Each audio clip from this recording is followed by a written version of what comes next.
السلام عليكم ورحمة الله وبركاته.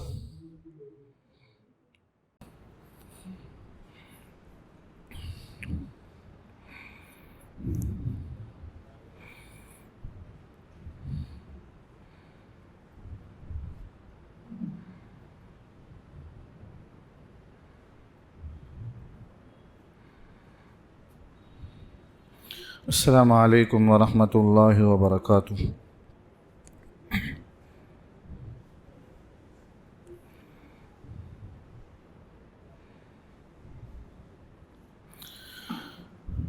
نحمده ونصلي على رسوله الكريم أما بعد.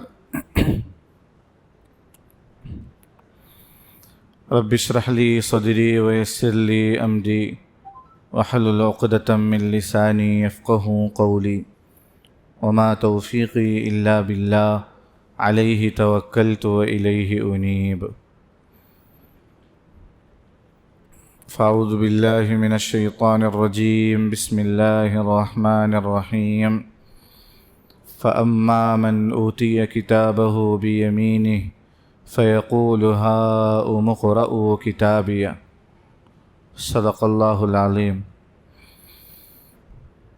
وقال النبي صلى الله عليه وسلم: أول ما يحاسب به العبد يوم القيامة الصلاة،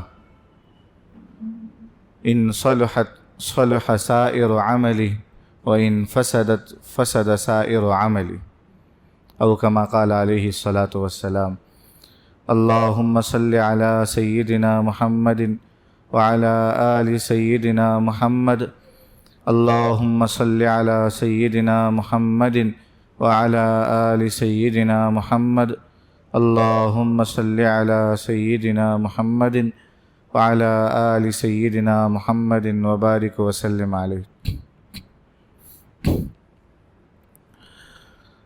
ബഹുമാനമുള്ള സഹോദരങ്ങളെ, അല്ലാഹു സുബ്ഹാനഹു വ തആല നമ്മളുടെ ഒരുമിച്ച് കൂടലിനെ കബൂലാക്കുമാറാകട്ടെ. നമ്മുടെ നോമ്പുകൾ, നമസ്കാരങ്ങൾ, മറ്റു മുഴുവൻ ഇബാദത്തുകളും അള്ളാഹു അവൻ്റെ കരുണ കൊണ്ട്, ഔദാര്യം കൊണ്ട് സ്വീകരിക്കുമാറാകട്ടെ. ബഹുമാനികളെ, ഈമാൻ കാര്യങ്ങളിൽ അഞ്ചാമത്തേത് മരണാനന്തര ജീവിതവുമായി ബന്ധപ്പെട്ട വിശ്വാസങ്ങൾ. അതുമായി ബന്ധപ്പെട്ടതാണ് കുറച്ച് ദിവസങ്ങളായി നമ്മൾ സംസാരിച്ചു കൊണ്ടിരിക്കുന്നത്. മരണം, ഖബർ, മഹ്ശറ, ഹൗദുൽ കൗസർ, ഇതൊക്കെ നമ്മൾ പറഞ്ഞു കഴിഞ്ഞു. മഹ്ശറ മൈതാനിയിൽ ആദം നബി മുതൽ തുടങ്ങിയതായ മുഴുവൻ, അവസാനം വരെയുള്ള മുഴുവൻ മനുഷ്യരും ഒരുമിച്ച് കൂടി നിൽക്കുന്നതായ സമയം, 50,000 വർഷത്തിൻ്റെ അത്രയും ദൈർഘ്യം അവിടെ നിൽക്കേണ്ടി വരും. ആ കാഠിന്യത്തിൽ ഇങ്ങനെ നിൽക്കുമ്പോൾ അത് സഹിക്കാൻ കഴിയാതെ അസ്വസ്ഥരായി ബുദ്ധിമുട്ടിക്കൊണ്ട് ഹിസാബിന് വേണ്ടി, കിതാബിന് വേണ്ടി ഇങ്ങനെ കാത്തു നിൽക്കുകയാണ്. പക്ഷെ ആ ഒരേ നിൽപ്പിങ്ങനെ നിൽക്കുന്നതിൽ ബുദ്ധിമുട്ട് സഹിക്കാൻ കഴിയാതെ മനുഷ്യരെല്ലാവരും കൂടി അള്ളാഹുവിനോടൊന്ന് ഹിസാബ് തുടങ്ങാൻ പറ, ഇവിടെ നിന്നിട്ട് കഴിയുന്നില്ല നിൽക്കാൻ. ഹിസാബ് തുടങ്ങിയിരുന്നെങ്കിൽ എന്തെങ്കിലും ഒരു തീരുമാനമാകുമല്ലോ, ഒന്നുകിൽ നരകത്തിലോട്ട് അല്ലെങ്കിൽ സ്വർഗത്തിലോട്ട്.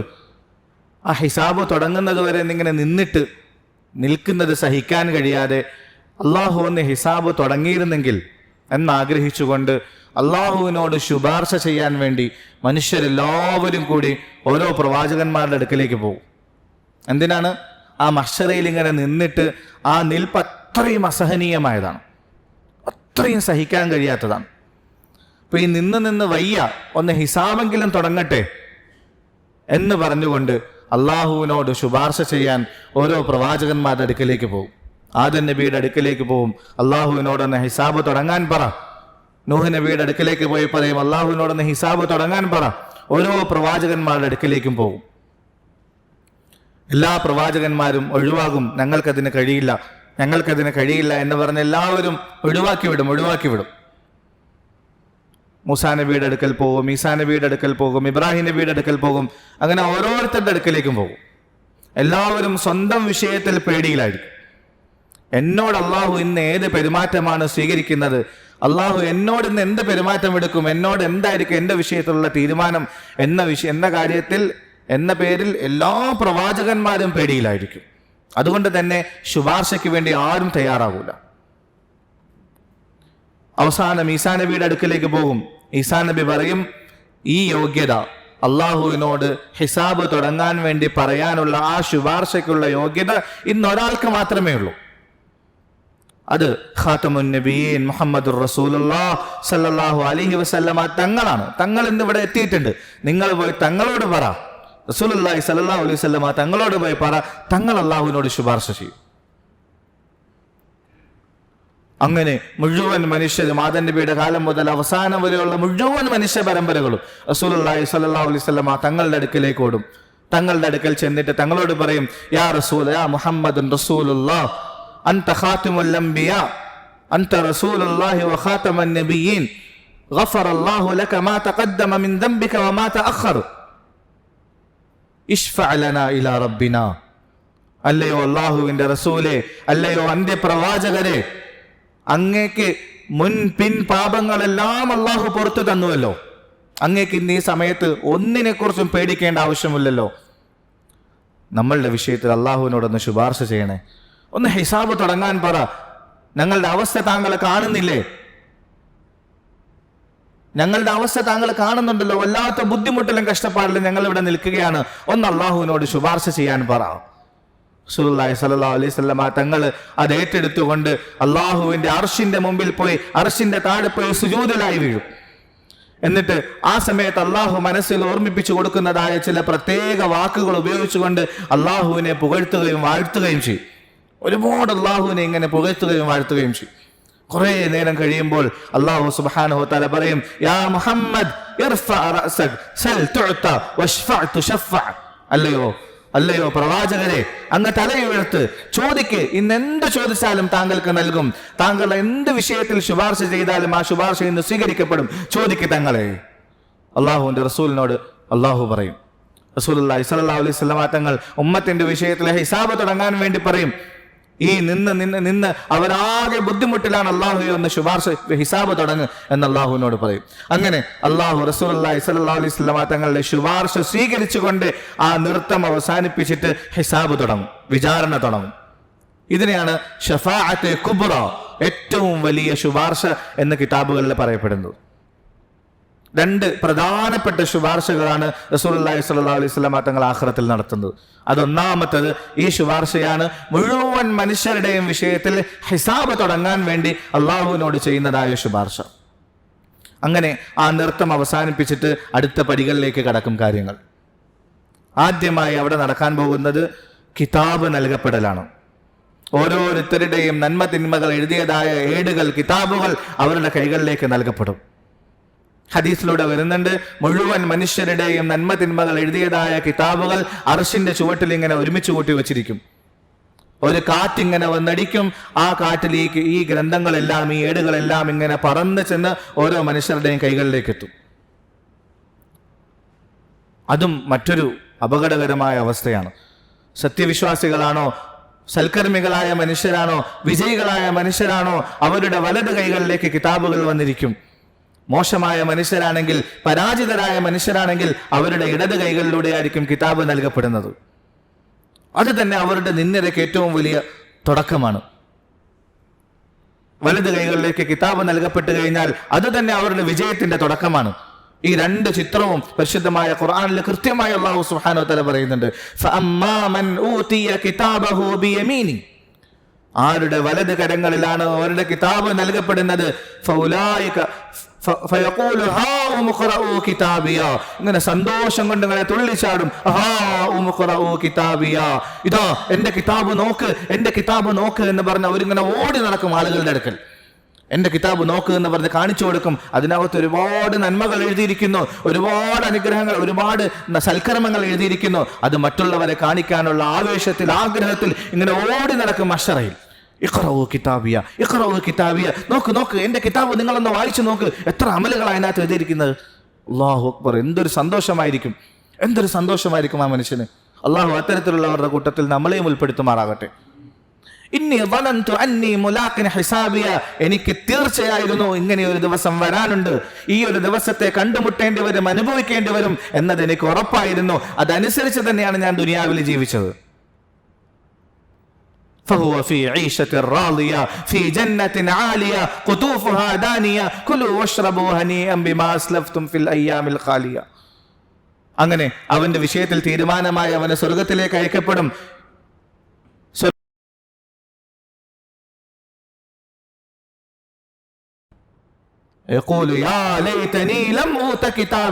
എന്റെ നാശമേ, എന്റെ നാശമേ, എന്തിനാണ് ഈ കിതാബ് നൽകിയത്? ഈ കിതാബ് നൽകിയത് എന്തിനാണ്? എന്റെ നാശത്തിന്റെ ദിവസമാണല്ലോ എന്ന് പറഞ്ഞ് അവൻ അവിടെ അലമുറയിട്ട് കരയും.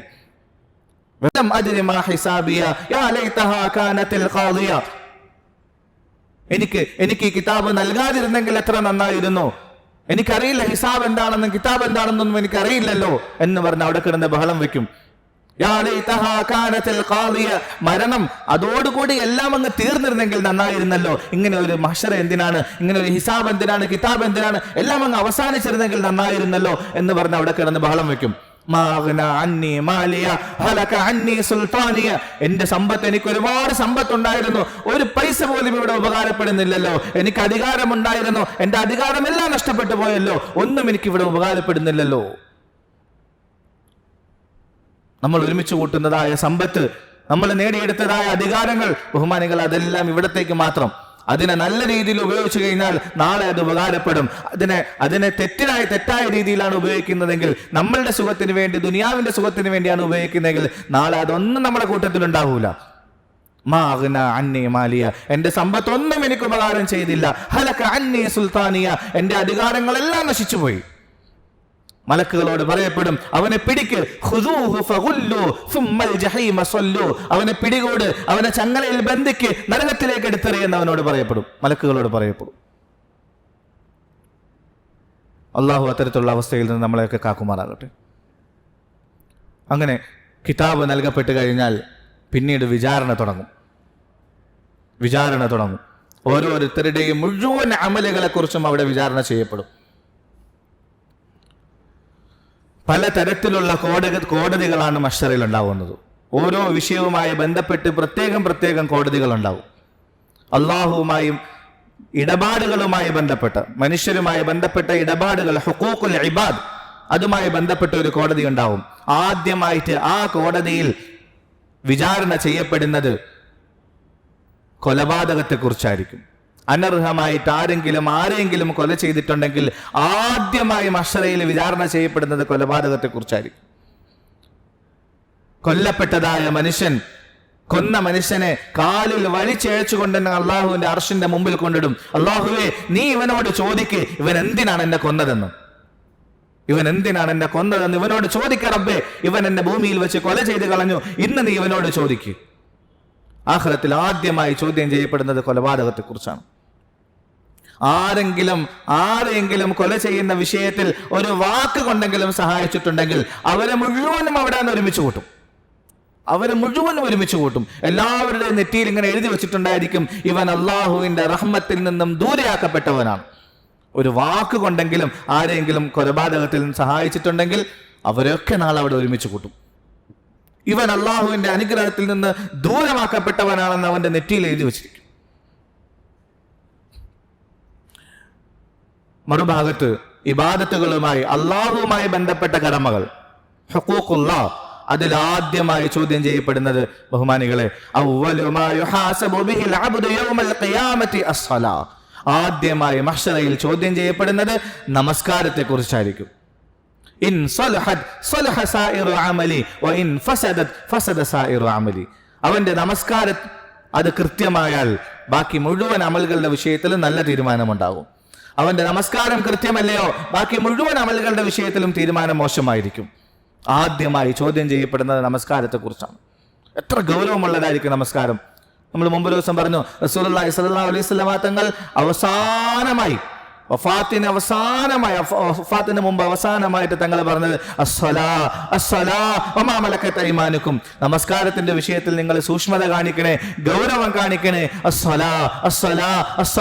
എന്ന് പറഞ്ഞുകൊണ്ടാണ് റസൂലുള്ളാഹി വഫാത്തായത്. മഹ്ശറയിൽ ആദ്യമായി ചോദ്യം ചെയ്യപ്പെടുന്നത് നമസ്കാരത്തെക്കുറിച്ച്.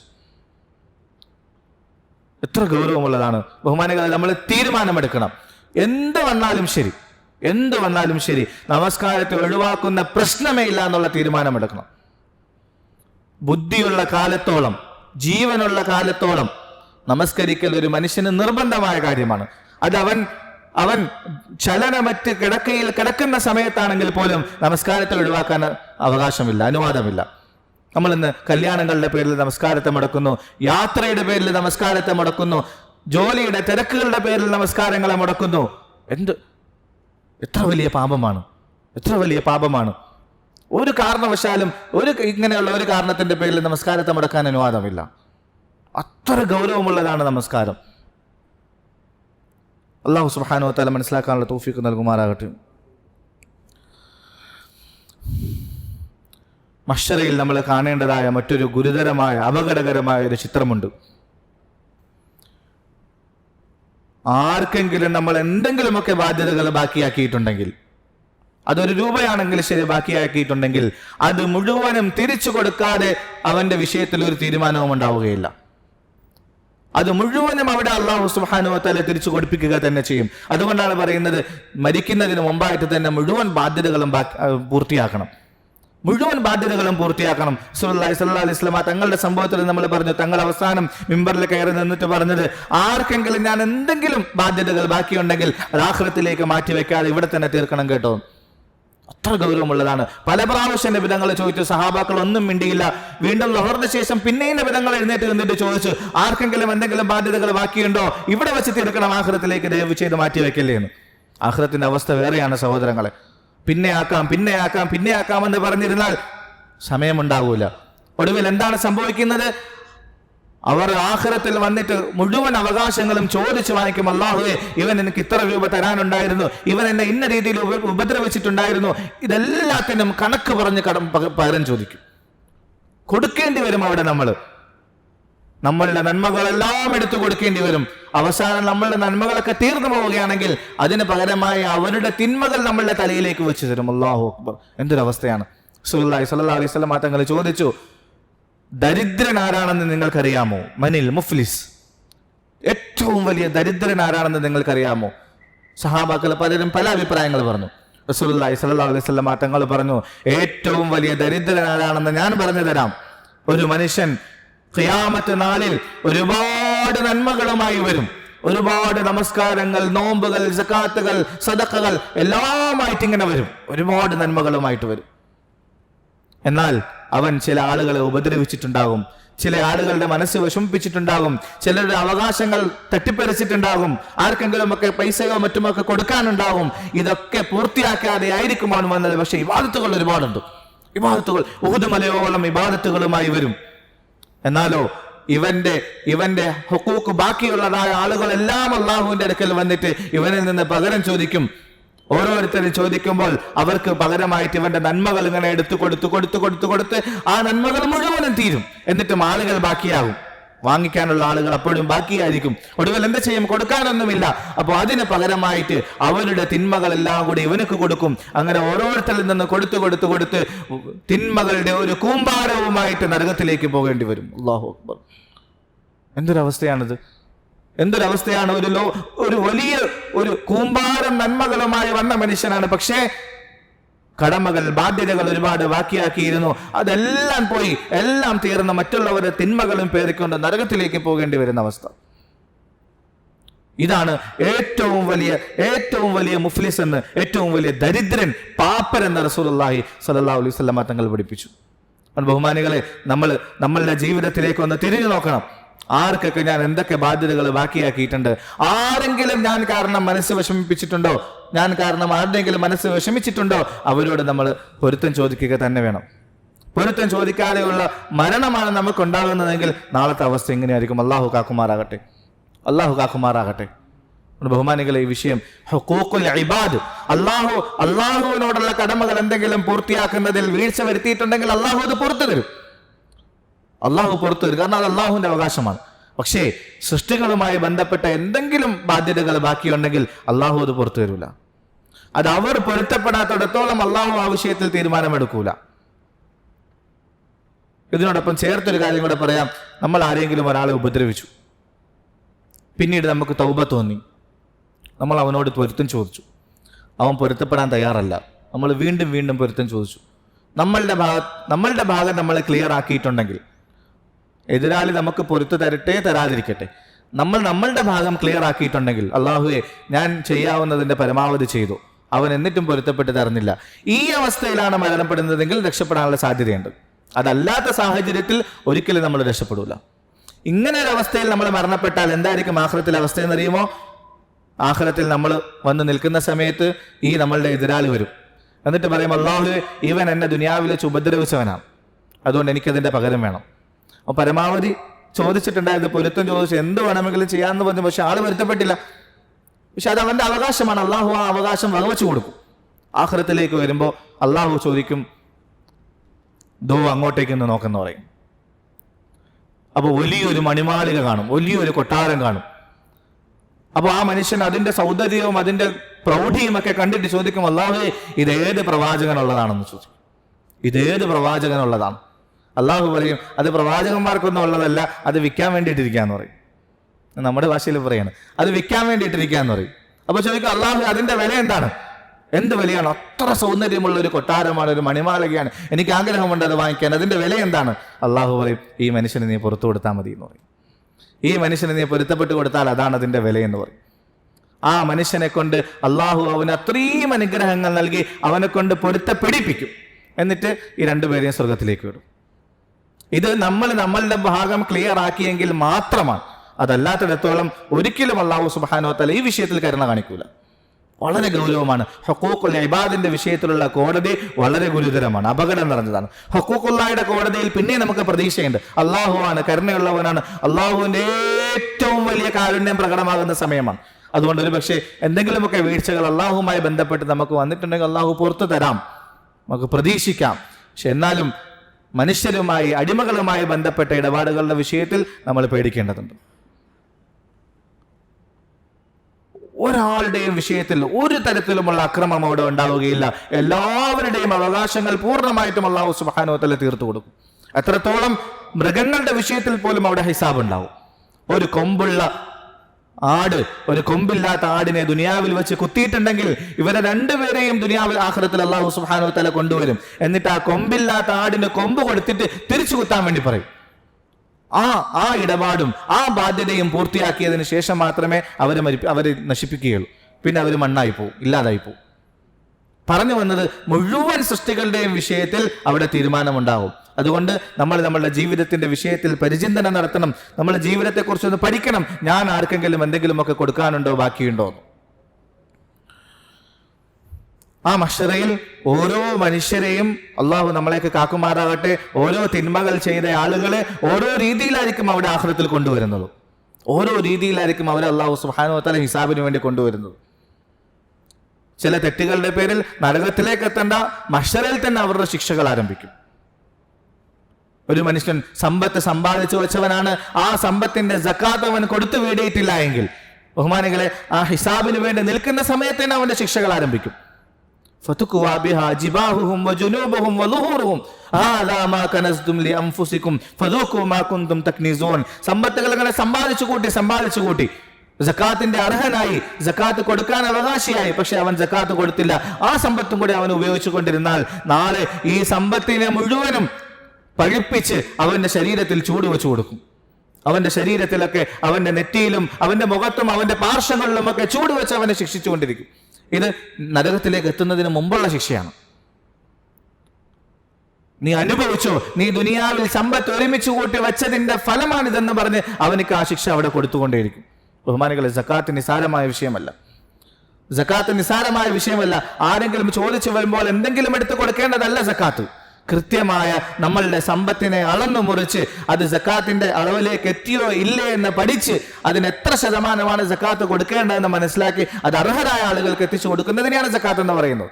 വീട്ടിൽ ആരെങ്കിലും കയറി വരുമ്പോൾ 10 രൂപ എടുത്തു കൊടുത്തു, 100 രൂപ എടുത്തു കൊടുത്തു, സക്കാത്ത് എന്ന് പറഞ്ഞു കൊടുത്തു തീരൂല.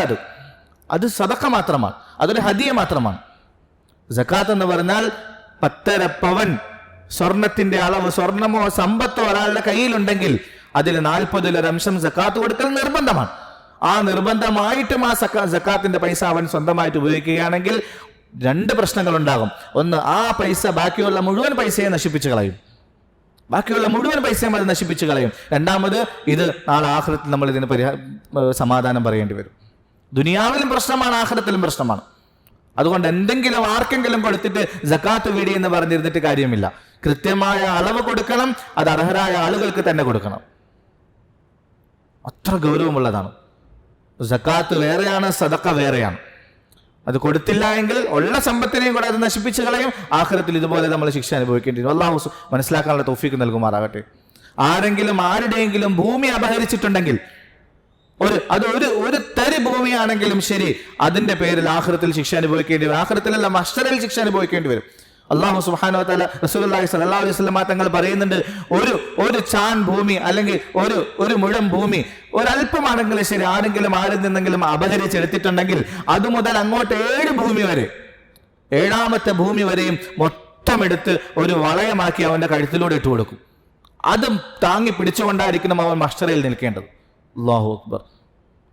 ഇത് മുതൽ അങ്ങോട്ടേക്ക് 7ാമത്തെ ഭൂമി വരെ, അങ്ങറ്റം വരെയും 7ാമത്തെ തട്ട് വരെയും അതിനെ ഇങ്ങനെ എടുത്ത് അവന്റെ ഒരു വളയമാക്കി അവന്റെ കഴുത്തിൽ ഇട്ട് കൊടുക്കും. അതും തൂക്കി പിടിച്ചുകൊണ്ടായിരിക്കണം അവൻ നിൽക്കേണ്ടത്. എത്ര വലിയ നിന്ദതയായിരിക്കും, എത്ര വലിയ നിസാരതയായിരിക്കും. അഹങ്കാരിയായ മനുഷ്യൻ, അഹങ്കാരത്തോടു കൂടി ദുനിയാവിൽ ജീവിക്കുന്നതായ മനുഷ്യനാണോ, അവനെ അല്ലാഹു സുബ്ഹാനഹു വ തആല ഏറ്റവും നിന്ദ്യനാക്കി മഹ്ശറിൽ കൊണ്ടുവരും. ഏറ്റവും നിന്ദ്യനാക്കി അവനൊരു തരം പുഴുവിനെ പോലെ ഇങ്ങനെ ഇഴഞ്ഞിഴഞ്ഞു വരും. മനുഷ്യരെല്ലാവരും, മഹ്ശറിൽ നിൽക്കുന്ന മനുഷ്യരെല്ലാവരും അവനെ ഇങ്ങനെ ചവിട്ടിക്കൊണ്ടിരിക്കും. ഇവിടെ ഇങ്ങനെ തലയും ഉയർത്തി അഹങ്കാരത്തോടു കൂടി നടന്നു, ഞാൻ എന്തോ വലിയ സംഭവമാണെന്ന് പറഞ്ഞുകൊണ്ട്. ഇന്നക ലൻ തഖ്ദിഖൽ അർള വലൻ തബ്ലുഗൽ ജിബാല തൂല. അഹങ്കാരത്തെ കുറിച്ച് പറഞ്ഞപ്പോൾ അല്ലാഹു സുബ്ഹാനഹു വ തആല ഖുർആനിലൂടെ പറഞ്ഞു, നീ എന്തിനാണ് ഇങ്ങനെ ഞെളിഞ്ഞു നടക്കുന്നത്? നീ എന്തിനാണ് ഇങ്ങനെ ഹുങ്ക് കാണിച്ച് ഇങ്ങനെ നടക്കുന്നത്? നീ ഇങ്ങനെ നടന്നതിന്റെ പേരിൽ ഭൂമി വളർന്നു പോകത്തൊന്നുമില്ല. നീ ഇങ്ങനെ നെഞ്ചും വിരിച്ച് നടന്നാൽ ഇങ്ങനെ പൊങ്ങി മലയുടെ അത്ര എത്തത്തൊന്നുമില്ല. എത്ര കാണിച്ചാലും നീ അത്ര തന്നെ ഉണ്ടാവുകയുള്ളൂ. അതുകൊണ്ട് അഹങ്കരിക്കരുത്. അഹങ്കരിച്ചുകൊണ്ട്, ഹുങ്ക് കാണിച്ചുകൊണ്ട് ദുനിയാവിലൂടെ നടക്കല്ലേ, ആ മണ്ണിനകത്തേക്കാണ് നീ പോകാനുള്ളത് എന്ന് അല്ലാഹു സുബ്ഹാനഹു വ തആല ഓർമ്മിപ്പിക്കുന്നു. അത്ര വലിയ അഹങ്കാരം കാണിച്ചതിന്റെ പേരിൽ അത്രയും നിന്ദ്യനാക്കി അല്ലാഹു സുബ്ഹാനഹു വ തആല നാളെ മഹ്ശറിൽ അവനെ കൊണ്ടുവരുന്നു. ഈ രീതിയിൽ ഓരോ തെറ്റുകൾ ചെയ്യുന്നവർക്കനുസരിച്ച് ആ ഓരോ രീതിയിൽ അവരെ, ഓരോ നിന്ദ്യമായ രീതിയിൽ അല്ലാഹു സുബ്ഹാനഹു വ തആല മഹ്ശറിൽ അവരെ കൊണ്ടുവരും. ബഹുമാനികൾ, ഇതാണ് മഹ്ശറയുടെ ഹിസാബിന്റെ കിതാബിന്റെ ചിത്രങ്ങൾ. ഇനിയും അങ്ങോട്ടേക്കുണ്ട്. നമ്മളുടെ അമലുകൾ തൂക്കപ്പെടുന്നു, അതിനുശേഷം സിറാത്തിലൂടെ സഞ്ചരിക്കുന്നു, അതിനുശേഷം സ്വർഗത്തിലോ നരകത്തിലോ ഒക്കെ എത്തുന്നു. ഇൻഷാ അല്ലാഹ് അതുമായി ബന്ധപ്പെട്ട കാര്യങ്ങളും കൂടെ പറഞ്ഞ് നമുക്ക് ഈ ചർച്ച അവസാനിപ്പിക്കാം. അല്ലാഹു സുബ്ഹാനഹു വ തആല മനസ്സിലാക്കാനുള്ള തൗഫീഖ് നൽകുമാറാകട്ടെ. പറയുന്നതിലുപരി, കേൾക്കുന്നതിലുപരി ഉൾക്കൊള്ളുവാൻ, ജീവിതത്തിൽ പ്രാവർത്തികമാക്കാനുള്ള തൗഫീഖ് എനിക്കും നിങ്ങൾക്കും എല്ലാവർക്കും അല്ലാഹു സുബ്ഹാനഹു വ തആല നസീബാക്കുമാറാകട്ടെ. ആഖിറു ദഅ്വാനാ അൽഹംദുലില്ലാഹി റബ്ബിൽ ആലമീൻ. അസ്സലാമു അലൈക്കും വറഹ്മത്തുള്ളാഹി വബറകാതുഹു.